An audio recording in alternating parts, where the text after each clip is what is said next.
was for some years in Singapore. I was The Prince Albert was full of women and children. Not so. good luck.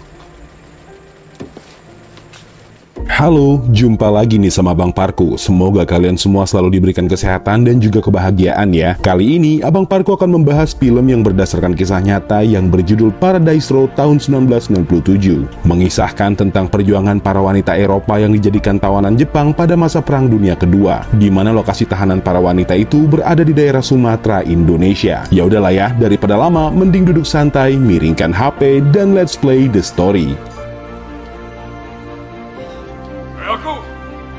This is Japan. Speak English like Englishmen from Oxford. Berlatar belakang pada 10 Februari tahun 1942, film dimulai dengan diperlihatkannya turis Eropa yang sedang mengadakan pesta di hotel mewah bernama Raffles di negara Singapura. Banyak istri dari para tentara dan petinggi Eropa yang sedang berdansa hingga secara mendadak sebuah bom meledak tak jauh dari hotel.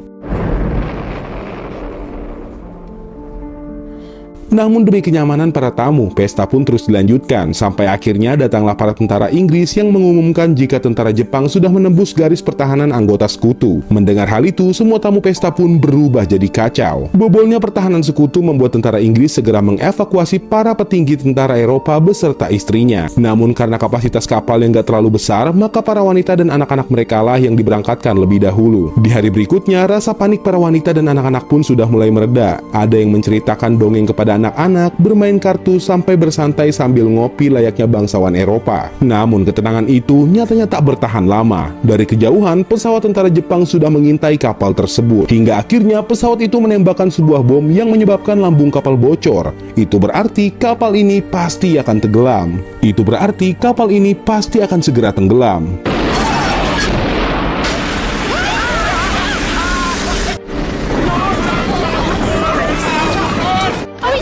Yes, that's right, dear. Going to jump into the water. Para perempuan yang panik itu pun kemudian terpaksa melompat ke lautan lepas. Beberapa dari mereka ada yang menaiki sekoci, sedangkan beberapa lagi ada yang cuma mengandalkan pelampung untuk berenang ke daratan. Selama berjam-jam, mereka terombang-ambing sampai 3 orang wanita terpisah dari rombongan. Arus dari ombak terus membawa mereka sampai malam hari.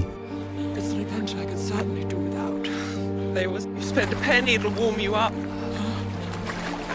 Untungnya saat pagi hari mereka berhasil menemukan daratan, di mana daratan itu adalah Pulau Sumatera. Dalam kondisi masih kedinginan, lapar dan juga capek, 3 wanita itu berjalan melewati lumpur hutan bakau. Di antaranya ada Rosemary berprofesi sebagai model yang suaminya adalah tentara, Susan seorang anggota kesehatan Angkatan Darat Australia, dan juga Adrian seorang seniman yang suaminya adalah bos besar dari perkebunan teh. Setelah beberapa kilometer berjalan, mereka malah bertemu dengan tentara Jepang yang memang musuh dari para sekutu. Namun entah kenapa salah seorang perwira Jepang meminta mereka masuk ke dalam mobil. Adrian lalu bilang jika prajurit Jepang telah melanggar perjanjian Jenewa karena telah menyerang anak-anak dan juga wanita. Dengan tegas si perwira mengatakan bahwa Jepang tak pernah menandatangani perjanjian Jenewa karena menurut mereka hal terpenting adalah menang dari perang. Walaupun mereka harus menyerang wanita atau anak-anak, hal itu pun membuat para wanita jadi kesal sebab para tentara Jepang tega menyerang kapal yang berisikan anak-anak dan perempuan seperti dirinya.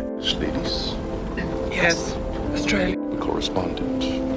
May I ask what you ladies are doing here? The Geneva Convention laying down the rules of war. Japan has It was full of women and children, not soldiers. Naasnya, 3 wanita itu lalu diturunkan di sebuah perdesaan, padahal mereka mengira ingin diajak buat makan. Faktanya, mereka mendadak dibawa untuk dikumpulkan bersama tawanan yang lain, yang mana beberapa dari tawanan adalah para penumpang kapal yang diserang. Bahkan, ada anak-anak juga yang ikut ditahan. Setelah dikumpulkan, mereka pun dibawa ke sebuah camp yang terdapat para tawanan dari berbagai macam negara. Kurang lebih, jumlah mereka ada sekitar 400 orang dari mulai wanita sampai ke anak-anak. Susan, Adrian, dan Rosemary yang sudah 2 hari belum tidur dan juga makan, akhirnya bisa sedikit lega karena setidaknya bisa tidur, walaupun tempat mereka nggak lebih baik daripada kandang kambing.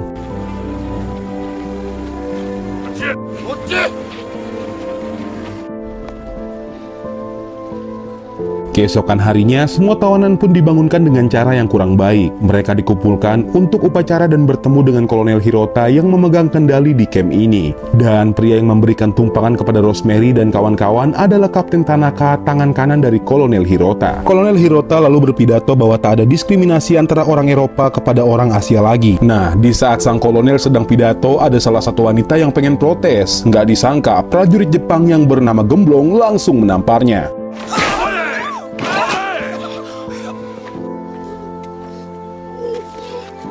Selesainya upacara, tentara Jepang memberikan bahan makanan layaknya sedang membuang sampah. Dengan bahan seadanya, para tawanan wanita pun memasak dan memakan masakan tersebut. Tawanan wanita dari Eropa mengeluhkan makanan yang rasanya nggak enak, sedangkan Rosemary merasa bersyukur bisa makan. Di sini terlihat jelas kalau beberapa tawanan dari Eropa memang nggak bisa menghormati orang dari negara lain. Saat seorang wanita meremehkan biarawati dari Belanda, dia dibuat diam ketika si biarawati ternyata bisa berbahasa Inggris. Yang lebih gilanya lagi, ada tahanan wanita yang berasal dari Jerman dan berprofesi sebagai dokter. Dia adalah Dr. Versteeg. Meskipun Jerman dan Jepang bersekutu, para tentara Jepang ini tetap menahan Dr. Versteeg. Setelah diberikan makan, para tawanan pun diberikan pekerjaan. Sebagian dari mereka ada yang dijadikan petani padi dan mengumpulkan air dari sungai untuk para tentara Jepang mandi. Nah, saat mereka sedang mengambil air dari sungai, seorang tawanan yang berasal dari Cina mengatakan bahwa dia sangat jengkel selalu mengambil air buat para tentara Jepang mandi. Dia bernama Wing. Maka untuk membalas kekejaman tentara Jepang, Wing menyuruh tawanan lain agar kencing di dalam air yang akan mereka bawa ke tentara Jepang. Bahkan Susan yang berprofesi sebagai model sekarang harus bekerja mengumpulkan kotoran para tawanan untuk dijadikan pupuk agar tanaman sayur dan buah bisa subur. Sudah pasti para tawanan pun sempat berpikir pengen kabur. Akan tetapi tahanan yang cukup lama bercerita jika dahulu ada tawanan yang kabur dan tertangkap lagi, di mana sebagai hukumannya hidung dan telinga tawanan itu dipotong. It was a rotten job. What if they do win the blood? Yeah? I reckon if I'd paid attention at school, I could think, you have been to Paris? Di lain sisi, di tempat perawatan, Dr. Versteeg tidak mendapatkan stok obat-obatan yang ia minta dari prajurit Jepang, sehingga Dr. Versteeg dan sang asisten Susan mau nggak mau merawat pasien dengan alat seadanya. Namun, ada pasien bernama Ibu Robert yang sedang demam tinggi. Jika tidak diberi obat, maka penyakitnya akan tambah parah. Wing yang seorang keturunan Cina mengatakan bahwa dia bisa mendapatkan obat untuk Ibu Robert agar demamnya menurun. Nggak butuh waktu lama, Wing pun pergi dengan cara menerobos pagar berduri lalu melakukan penukaran obat dengan perhiasan dengan warga sekitar. Setelah berhasil mendapatkan obatnya, Wing pun kembali ke kamp Jepang tanpa diketahui oleh para prajurit yang berjaga. Thank you. Did they see you? I think They warned us. They'll cut our very strong. You know, like?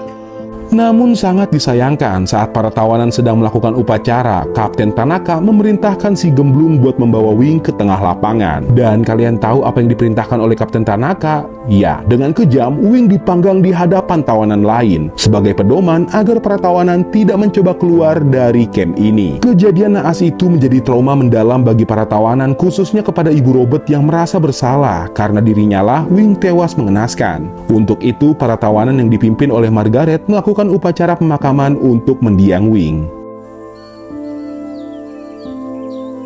Place. The brilliant sunshine, pink-tipped, mauve-blossomed, Paradise Road. Ketika malam hari, Adrian dan Margaret yang sama-sama seniman pun berbincang mengenai musik, di mana perbincangan tersebut berlanjut saat mereka sepakat untuk membentuk orkestra vokal di camp ini sebagai ajang hiburan bagi mereka dan prajurit Jepang. Namun beberapa tawanan menentang keras ide mereka, khususnya Ibu Tipler. Baginya, prajurit Jepang gak akan membiarkan tawanan mendirikan perkumpulan. Mendengar hal itu, Adrian dan Margaret pun tak menggubrisnya. Mereka malah mendata siapa saja tawanan yang mau ikut orkestra vokal. Sehingga hal itu membuat Ibu Tipler kesal dan menghasut para tawanan. Untung aja di sini Susan membela Adrian. Dia juga mengungkapkan sebuah fakta. Alasan kenapa Wing bisa ketahuan itu dikarenakan Nyonya Tipler lah yang mengadukannya. Sebagai hadiah, prajurit Jepang pun memberikan Ibu Tipler rokok surya. Every time one of us rolls over in bed. Do you have cigarettes? Never heard anything so insulting. Well, someone told them it was. Singkatnya, Adrian pun mulai melatih orkestra saat para tawanan sedang memasak di dapur. Pada awalnya, mereka takut diomelin sama tentara Jepang. Tapi setelah diyakinkan oleh Margaret, mereka pun berani untuk bernyanyi. Sayangnya, nyanyian mereka malah membuat Gembul kesal dan mengira kalau mereka mempunyai sebuah rencana, sehingga mereka semua pun dibubarkan. Meskipun prajurit Jepang sudah jelas melarang aktivitas mereka, Adrian gak mematahkan semangatnya. Kali ini, agar tidak mengundang perhatian, Adrian membagi anggotanya dalam kelompok skala kecil untuk berlatih. Lord it over the rest of us. Boss everyone around. It's probably a first. Something to be proud of. Watch me. I was watching you, dear.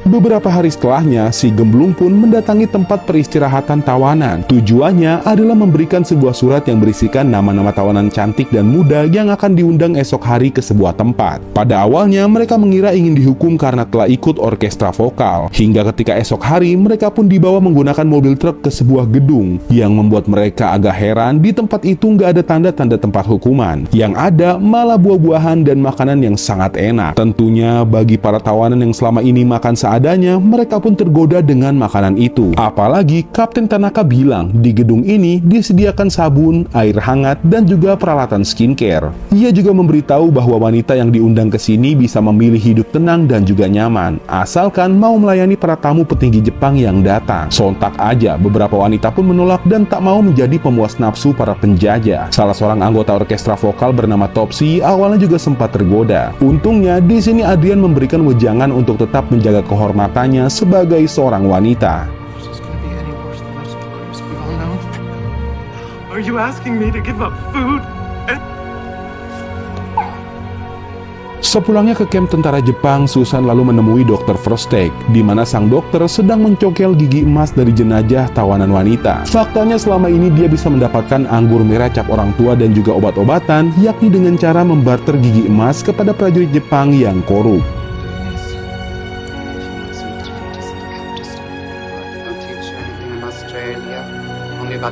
Ketika tengah malam, Adrian yang habis boker itu tiba-tiba disekap dan ingin diperkaos oleh salah seorang prajurit Jepang. Untung aja dengan jiwa R.A. Kartini, Adrian pun bisa mencegahnya sampai membuat prajurit itu nyemplung ke sepiteng. Alhasil, karena perlawanannya itu, Adrian malah dikurung di penjara seharian. Pagi harinya, Kapten Tanaka pun mendatangi Adrian dan meminta kronologi kejadian. Naasnya, saat Adrian menjelaskan kejadian semalam, Kapten Tanaka tak percaya dan malah memberikan pelajaran kepada Adrian. Kapten Tanaka bilang bahwa prajuritnya tak mungkin bertindak semenjijikan itu kepada wanita. Dia malah membela prajuritnya dan bilang kalau semua ini dikarenakan Adrian yang gak tunduk kepada sang prajurit. Melihat temannya diperlakukan sangat tidak adil, Susan, Margaret, dan Ibu Biarawati pun menghadap ke Kolonel Hirota untuk menjelaskan kronologi sebenarnya. Mereka yakin Adrian gak mungkin menyerang prajurit kalau gak ada sebabnya. Lagi pula beberapa tawanan sering mendapatkan pelecehan dari para prajurit Jepang. Alih-alih mendengar aspirasi Susan dan para tawanan, Kolonel Hirota malah memperingatkan kepada Susan jika dia akan segera dieksekusi karena terlalu lancang berbicara dengan sang kolonel.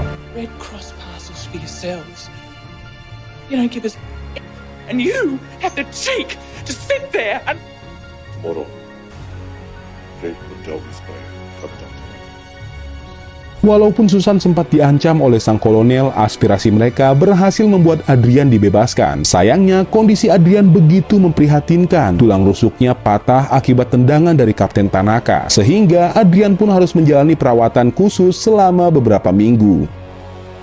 Sister. Tak terasa, sudah beberapa bulan para tawanan ini tinggal di kamp prajurit Jepang. Meski melewati masa-masa yang cukup sulit, para anggota orkestra vokal terlihat bersiap untuk melakukan pertunjukan kepada tawanan yang lain, kecuali si Tipler ibu-ibu sirik. Melihat ada perkumpulan, Gemblung pun memerintahkan anak buahnya untuk membubarkan mereka. Namun saat para anggota orkestra memulai pertunjukannya, para prajurit Jepang justru malah terkesima dan menjadi penonton, layaknya menonton pertunjukan ADMS di Balai Kartini. Sampai-sampai para prajurit ikut terharu dengan lantunan vokal para anggota orkestra.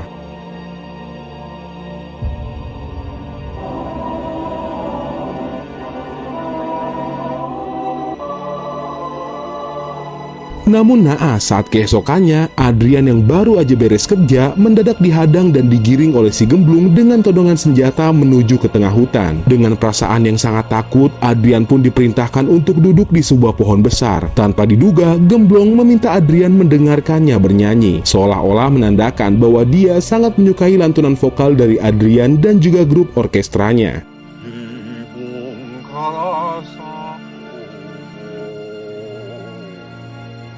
Di hari berikutnya, Kolonel Hirota mengumumkan kemenangan Jepang melawan sekutu. Di tengah pidato sang kolonel, Susan menggerutu seakan meledek omongan Kolonel Hirota. Tanpa dia sadari, Kapten Tanaka melihatnya. Hingga saat pidato selesai, Susan pun dihukum berlutut dengan kawat berduri dan dikelilingi oleh bambu runcing. Hukuman Susan pun terus berlanjut sampai malam hari disaksikan oleh semua tawanan, termasuk Dr. Verstek yang merasa tak tega. Untuk itu, Dr. Verstek pun mengatakan kepada penerjemah Jepang yang bernama Nobi bahwasanya Susan adalah perawat yang sangat dibutuhkan di camp ini. Makanya dokter meminta agar dia segera diampuni dari hukuman mengerikan tersebut.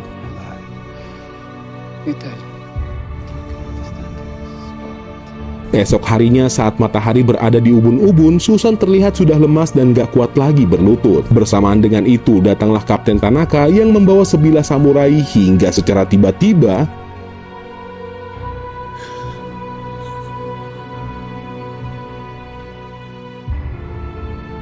ya, ternyata Susan diampuni oleh Kapten Tanaka. Hukuman ini dijadikan peringatan kepada para tawanan agar bisa menghormati sang kolonel yang lagi berpidato. Melihat hal itu, tentunya para tawanan pun senang dan langsung menolong Susan. Saat malam pertunjukan orkestra vokal, Kolonel Hirota ternyata menonton secara langsung pertunjukan yang memukau itu. Tapi lagi-lagi, Ibu Tipler yang sirik masih aja nggak sudi buat menonton pertunjukan tersebut. Sebagai apresiasi karena telah menghibur Kolonel Hirota, Nobi pun memberikan hadiah. Ia juga menyampaikan permintaan Kolonel Hirota yang pengen anggota orkestra menyanyikan lagu Jepang. Jelas aja, Adrian pun menolak sebab para tentara Jepang telah berperilaku buruk terhadap para tawanan. Tanpa mereka sadari, penolakan Adrian akan menimbulkan masalah besar bagi para tawanan.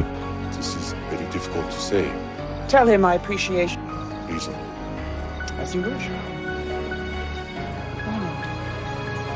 Beberapa hari setelahnya, para tawanan pun dipindahkan dari camp tersebut menggunakan truk militer melewati pedesaan dan juga rekan tawanan mereka yang telah jadi wanita penghibur bagi para petinggi tentara Jepang. Faktanya, para tawanan dibawa ke stasiun kereta yang membuat para tawanan senang karena mereka mengira akan dipulangkan ke negara masing-masing. Bahkan Rosemary dan seorang tawanan bernama Celia bercerita tentang kisah cinta mereka di negara kelahiran. Naasnya, dugaan mereka ternyata salah. Saat kereta tiba, para prajurit menggiring tawanan ke dalam kereta layaknya seekor binatang. Apalagi ketika Rosemary nggak sengaja melihat suaminya tertangkap oleh tentara Jepang. Pupuslah harapan dirinya untuk kembali ke negara asal.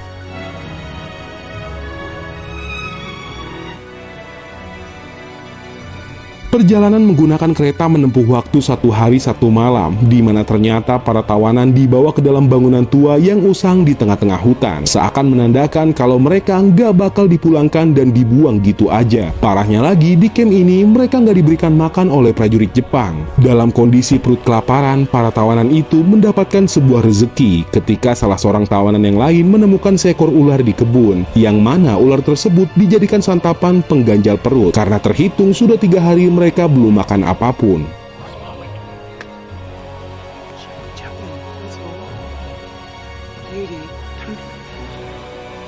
Hari demi hari pun dilalui para tawanan dengan kondisi yang semakin kacau. Kekurangan gizi menyerang para tawanan dan membuat sebagian dari mereka jatuh sakit. Parahnya lagi, beberapa dari tawanan pun meninggal dunia termasuk Ibu Robert dan juga Rosemary. Dalam kondisi kehujanan dan kelaparan, para tawanan yang tersisa mendoakan teman-teman seperjuangannya yang telah tewas dalam perjuangan. Berminggu-minggu sudah para tawanan melewati kondisi yang sangat menyakitkan ini. Bahkan Ibu Tipler aja sampai makan bekicot dan juga daun yang ada di sekitar agar bisa mengganjal perutnya. Malam harinya, keadaan Margaret yang sakit pun semakin parah, sehingga Margaret meminta Adrian untuk menemani dirinya menjemput ajal. Persahabatan antara dua seniman ini akhirnya pun terpisah oleh maut.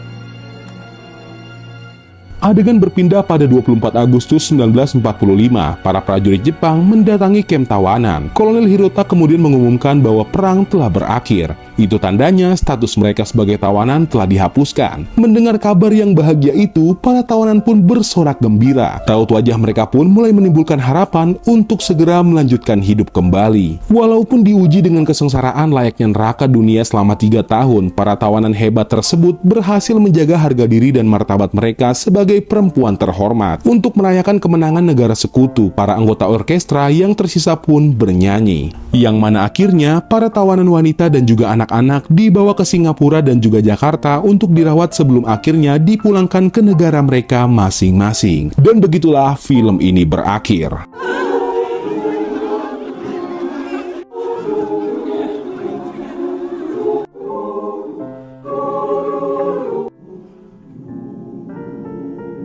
Film yang diangkat dari kejadian nyata ini mengajarkan kita agar selalu bisa mensyukuri kondisi kita saat ini meskipun dalam kondisi yang masih kekurangan. Karena para tawanan yang notabene istri bangsawan aja seketika hidupnya berbalik 180 derajat menjadi tawanan akibat peperangan. Mungkin segitu aja review film kali ini. Kurang lebihnya Bang Parku mohon maaf ya kalau ada salah kata dan pengucapan. Jangan lupa like, subscribe, dan komentar di bawah